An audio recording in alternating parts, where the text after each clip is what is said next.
તો મારે તો તમને ખાલી એટલું જ પૂછવું છે કે આ બોટલમાં રહેલ પાણીનું વજન કેટલું? કેટલું? 100 ગ્રામ. યુ 750 મિલી. હા, 750 મિલી.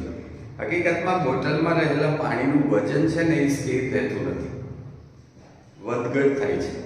તમને નવું લાગશે સર, બોટલમાં રહેલી પાણીનું વજન થોડી ને વધઘટ થાય, એમાં તો ફિક્સ જ હોય.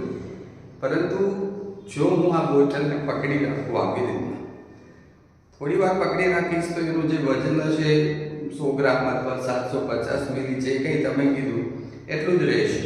પરંતુ આમને આમ 1 કલાક સુધી પકડી રાખીશ તો આ બોટલ રીલી હેવી થઈ જશે, ખૂબ જ આનું વજન વધી જશે. Have you feel it? ખ્યાલ છે ને તમને? બરોબર. ધીરે ધીરે આ બોટલ એટલી વજનદાર થઈ જશે કે આ તમે પકડી નહીં શકો. પરંતુ માની લો કે તમે આ જ બોટલને એક આખો દિવસ આમ પકડી રાખો, આખો દિવસ પકડશો તો શું થશે?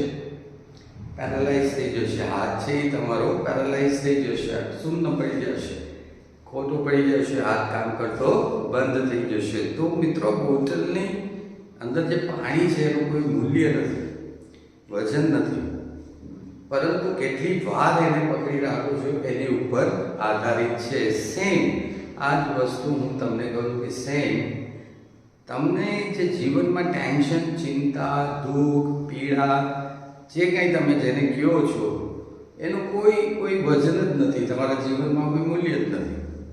પરંતુ એને કેટલી વાર તમે મગજમાં પકડી રાખો છો, હોલ્ડ ઓન કરો છો, એની ઉપર એનું વજન વધઘટ થતું રહેતું હોય છે.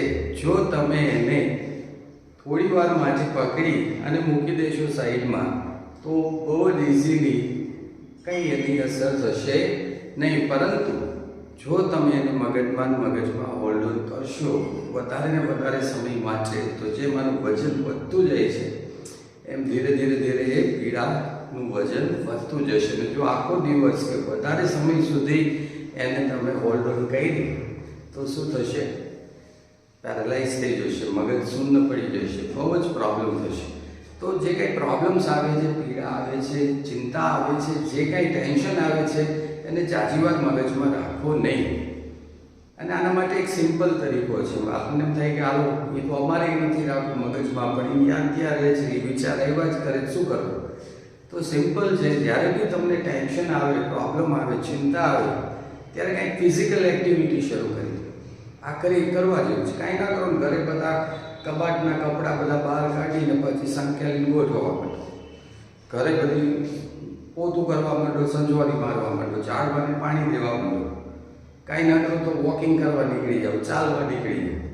કાંઈ ના કરો તો કંઈ બી ફિઝિકલ એક્ટિવિટી કરો, તમારું મગજ છે ઓટોમેટિક તમારા ફિઝિક્સ સાથે ઇન્વોલ્વ થશે અને પહેલી ચિંતા છે એને ભૂલી જશે. કરી લેજો, ટ્રાય કરજો, 100% કામ કરશે, 100%. અને આમ બી એક શેર છે, મને પૂરો તો યાદ નથી, સાચો શેર તો યાદ નથી, પણ अपने गम को कैसे भुलाया जाए, કંઈક આવું છે. अपने गम को कैसे भुलाया जाए, घर में बिखरी हुई चीज़ों को सजाया जाए. આટલું જ સિમ્પલ છે. કોઈ એને ઇમ્પોર્ટન્સ આપીને હેવી બનાવવાની જરૂર નથી અને એને મગજમાં ઝાઝો સમય રહેવા ન દો. Otherwise that small amount of thing will paralyze your mind. આ વસ્તુ છે એ તમને નાની લાગે છે, પણ એ ખરેખર તમારી જિંદગીમાં પેરાલિસિસ કરી નાખશે.